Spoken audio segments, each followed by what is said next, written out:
Time for Alamogordo Town News on Crazy Radio. I'm Anthony Lucero. When it comes to news on 95.1 FM, weather always comes first. A system tracking across California is forecast to intensify across the southern plains. Severe weather and heavy rainfall are possible from eastern Texas through the lower Mississippi Valley into tomorrow. Meanwhile, a Kona low to the northwest of the Hawaiian Islands will bring a chance of flash flooding. Closer to home, partly to mostly cloudy skies continue, a chance for rain here in the basin, and snow in the mountains. We'll have another look at the weather following this news. First off, great news. I spoke with the Center of Commerce yesterday. It is back on. Alamogordo Center of Commerce says that due to the generosity of local businesses, the Christmas parade is back on, but they need the entire community to participate. Who's going to watch the parade then? The Christmas parade is happening on December 9th. I spoke with Sue Danicus from Casa y Tierra Abstract and Title. She's also the chair of the parade, to find out what's needed. Floats. We need lots and lots of floats. We need lots of participation. Also needed are parade marshals and lineup volunteers to ensure the parade is a success. Don't forget about the theme this year. Cowboy Christmas. The deadline to register is December 6th. You can come down to Casa y Tierra Title Company and sign up between 9 and 5, or you can go down to the chamber on the 4th, 5th, or 6th to sign up. You do have to attend a safety meeting on the 8th or the 9th prior to the parade. Mayor Susan Payne seemed to be excited that it was back on as well. I really want to give a shout out to those businesses that stepped up and said, hey, we'll take care of it. It just shows the pride that they have in our city and the love they have for our city and our community. If you have any questions, call the Center of Commerce or Casa y Tierra, 575-434-6770.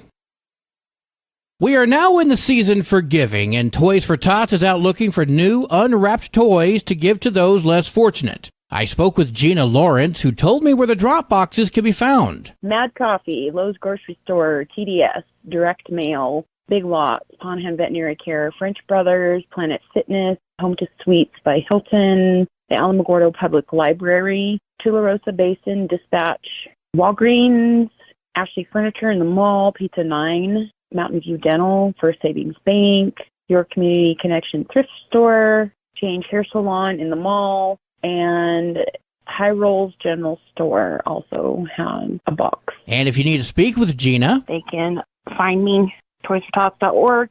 They can also call me at 505-360-9330. I may not answer right away. I do have to work, but I will get back to everybody as soon as I can. Application deadlines have passed, so now we just need to simply collect enough toys for the kids who have applied. You can hear this interview in its entirety by visiting the KALH Crazy Radio YouTube channel.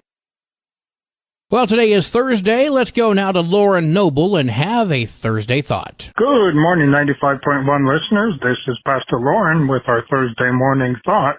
As we are approaching this Christmas season, it is considered to be a very joyous time. However, for some, it will not be. Some will be missing a loved one who passed on. Some children will not get presents because mom or dad, or perhaps both, spend the money on alcohol or drugs, or both. So let's be understanding to those who aren't joyous this year and help others if we are able to make sure that they have some kind of a Christmas, or perhaps help an angel tree or something like that if we can, and just be mindful that not everyone is going to be really joyous. Let me say a prayer for us. Lord, I do thank you and praise you for the season that we consider to be Christmas, and it is a joyous time, but for some people it will not be. And we need to be mindful of those who don't seem to be too joyous, and to understand that maybe there's something in their life that is robbing them of that joy this Christmas season. And help us to, if we know that the neighbor kids are to find an angel tree or something, if we have a little bit extra in our pocket, to make sure we give to them so they have a little something for them under the tree also. Amen.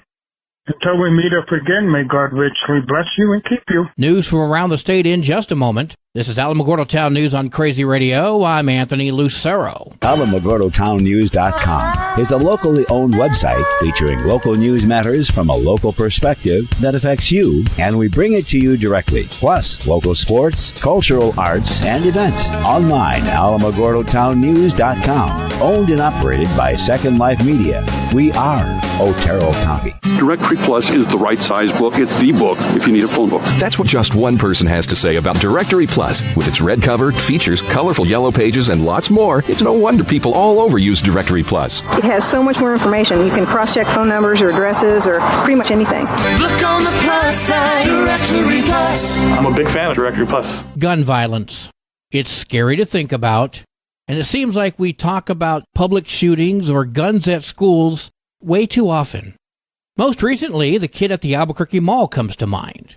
So let's talk about guns for just a bit. On April 5th, Henry Cardona called to have the woman for whom he cared to be removed from his home. A hospice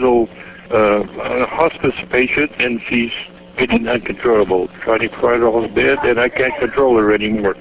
She needs, for her own safety, to get the hell out of here. Does she have any medical conditions, anything we need to know about? She's got a whole bunch of medical conditions. Get her the hell out of here. Police showed up and spoke with both Cardona as well as 82-year-old June Ann Fennell. What did you say?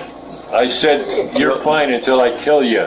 He's threatened to do that. Within hours of that welfare check, 911 received this call. The neighbor man was screaming for help, told us to call the police. He says he's killed her. The story is tragic.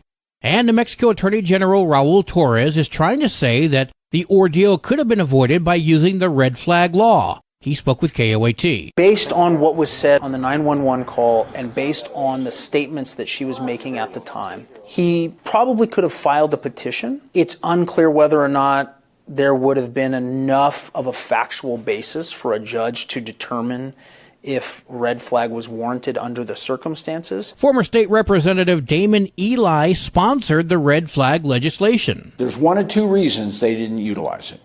Either they haven't been properly educated about the use of it, because this clearly fit within it, or they have decided, as some jurisdictions threatened they would do, not to use it. And if it's the latter, then that costs somebody their life. But is that really the case?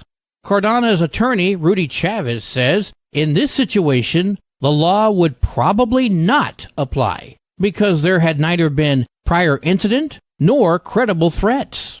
Although tragic, is this the type of case that's plaguing New Mexico right now? No. The gun plague is in the streets. The primary place that juveniles get guns from mom and dad. That's Kyle Hartsock, Albuquerque Police Department commander. They look for hunting stickers. They look for stickers that support police. They look for things like that because they're like, that guy who puts that hunting sticker on owns guns, probably carries a gun in that truck. And they go around at night just looking for those cars to just break windows and roll the dice that I'm going to get a gun inside. Red flag laws and other laws cannot stop these thefts from happening. You see, these guns are stolen and then end up on the black market because they're so easily sold on social media. Hartsock says there's a few things that you should keep in mind. Look for changed behavior, which can be really tough with teenagers because they're kind of weirdos, right?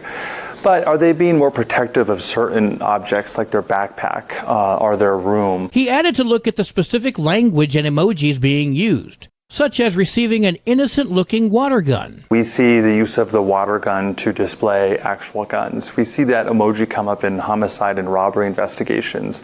And so while it might be cartoonish and funny, they don't mean that it's a hot summer day and let's go to the pool and shoot water guns. They're actually indicating real firearms. So we, the responsible gun owners, we need to do our part.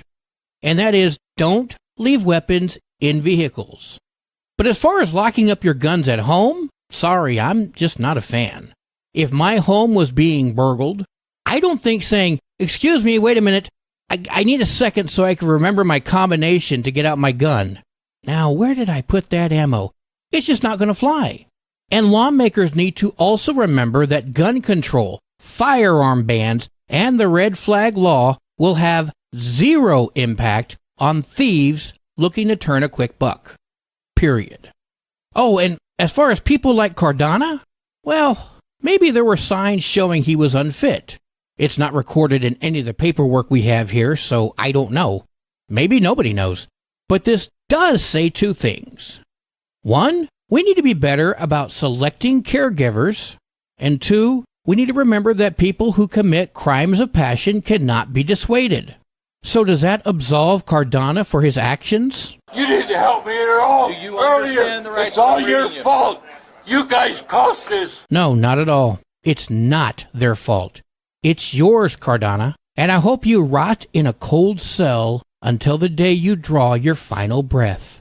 But don't worry about the cold, because I'm pretty sure you'll be burning in hell soon enough. In fiscal year 2023, the 25 New Mexico counties that operate adult corrections facilities spent $336 million on personnel, operations, capital, and medical for their jails. That's about a third of the county's general fund costs. The cost is expected to increase to $383 million for fiscal year 2024. The New Mexico Association of Counties General Counsel Grace Phillips says one financial burden on the counties is the cost of housing state prisoners far exceeds what the legislature has appropriated by several $1 million. She told members of the Courts, Corrections, and Justice Committee on Monday that the three-cost average of housing state criminals is $7.5 million, which is what the counties are now requesting. Phillips spoke with KSFR Radio. The legislature decided to end the practice of fines and fees for people in the justice system. And I think there was recognition that that's good policy to do that. But that money needs to be replaced through general fund dollars. And I know the Administrative Office of the Courts is asking for that for their funds. There is a governmental corrections fund that goes straight to counties, and we're asking that that be addressed as well. Another matter county corrections is currently facing across New Mexico is vacancies among staff. Phillips told lawmakers in some counties, such as Taos and Bernalillo, they're facing vacancy rates in their corrections department of over 40%. Quay and McKinley are over 50%. And another matter is while some counties like Santa Fe have been able to reduce the number of vacancies over the past few months, it's often at the expense of others luring workers away, as well as neighboring states. Governor Michelle Lujan Grisham is on her way to the Middle East in order to attend a climate change conference in Dubai. Well, bye. She is joined by the Deputy Chief Operation Officer Caroline Burkle and Environment Department Secretary James Kenney for the weekend event. They're going to be participating in panels and meeting with climate leaders on both Saturday and Sunday. That event will be streamed on YouTube. Sports and weather are next. You're listening to Alamogordo Town News on Crazy Radio. I'm Anthony Lucero. They are role models and educators. Their work requires a great deal of time and energy for very little pay. Who are these unsung heroes? Thanks, Coach. Thanks, Coach. The simple truth about education-based athletics in New Mexico is this. Without a committed team of coaches and administrators, they just wouldn't be possible. School sports, they bring out the best in all of us. This message presented by the New Mexico Activities Association and the New Mexico Athletic Directors Association. There are 41 games for New Mexico girls basketball today, including Gadsden at Chaparral and Hatch at Cobury. There are 34 games for New Mexico varsity basketball today, including Carrizozo at Magdalena, New Mexico Military Institute at Tatum, Redoso at Socorro, and Alamogordo heads to Carlsbad. Go Tigers! Your Crazy Radio spot-on weather forecast for the Tularosa Basin today calls for partly sunny skies with a 30% chance of showers. Winds are going to be gusting as high as 24 miles per hour. Mostly cloudy skies tonight, mostly sunny tomorrow. Winds are going to be gusting as high as 18. Your high today in the basin, 55. Low tonight of 35. Wind chill is going to make it feel like it's 28. High tomorrow of 53 degrees. In Cloudcroft, mostly cloudy skies today with a 50% chance of snow showers. Accumulation of 1 to 3 inches is expected. Winds are going to be gusting as high as 36 miles per hour. Mostly cloudy skies tonight with winds gusting as high as 32. Partly sunny tomorrow with winds gusting as high as 31. Your high today in Cloudcroft, 32. Wind chill is going to make it feel like it's 9. Low tonight of 21. Wind chill is going to make it feel like it's 7. High tomorrow of 32. Wind chill is going to make it feel like it's 5 degrees. Remember to be mindful of your pets, plants, and pipes. Local breaking news can be found on our website, alamogordotownnews.com. And you can learn more about Crazy Radio by visiting KALHradio.org. Also, check out the Crazy KALH Radio YouTube channel. That's where we post our daily newscasts, complete interviews, and other information which concerns everyone in the Tularosa Basin. Be sure to give this video a like and subscribe to our channel if you've not done so already. That way you too can remain informed of the goings-on in the Tularosa Basin. Well, that concludes today's edition of Alamogordo Town News on Crazy Radio. I'm Anthony Lucero.